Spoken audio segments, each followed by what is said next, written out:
Hello മക്കളെ, നമുക്ക് 1 minute കൊണ്ട് 10 മാർക്ക് സ്കോർ ചെയ്താലോ? ഓർഗനൈസേഷൻ ഓഫ് ഡാറ്റ എന്നുള്ള ചാപ്റ്ററിലെ ചോദ്യങ്ങളാണ്. Population classified on the basis of gender ആണെങ്കിൽ അത് ക്വാളിറ്റേറ്റീവ് ക്ലാസിഫിക്കേഷൻ ആയിരിക്കും.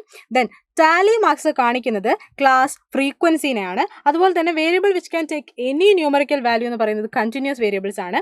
അതുപോലെ തന്നെ ഇയറിൻ്റെയും മന്തിൻ്റെയും വീക്കിൻ്റെ ഒക്കെ ബേസിൽ ഡാറ്റ ക്ലാസിഫൈ ചെയ്താൽ അത് ക്രോണോളജിക്കൽ ക്ലാസിഫിക്കേഷൻ ആണ്.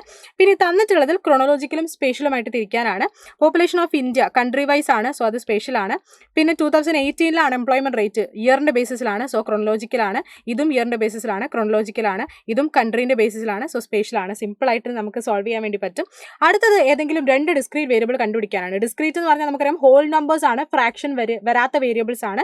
സോ അത് number of students in a class റൂമും number of fishes in a ടാങ്കും. കാരണം കൗണ്ട് ഒരിക്കലും ഫ്രാക്ഷൻ വരില്ല, സോ അതായിരിക്കും ഡിസ്ക്രീറ്റ് വേരിയബിൾ എന്ന് പറയുന്നത്. ദെൻ ലാസ്റ്റ് ചോദ്യം, ഇതിൽ സ്പേഷ്യലും ക്രോണോളജിക്കലും കണ്ടുപിടിക്കാനാണ്. Number of covid patients in different states of India country wise ആണ്, സോ സ്പേഷ്യൽ ആണ്. ദെൻ പോപ്പുലേഷൻ ഓഫ് ഇന്ത്യ ഇയറിന്റെ ബേസിസിലാണ്, സോ അത് ക്രോണോളജിക്കലാണ്. അപ്പോൾ ഇതെല്ലാവർക്കും ക്ലിയർ ആയിട്ടുണ്ടാവും എന്ന് വിചാരിക്കുകയാണ്. All the best.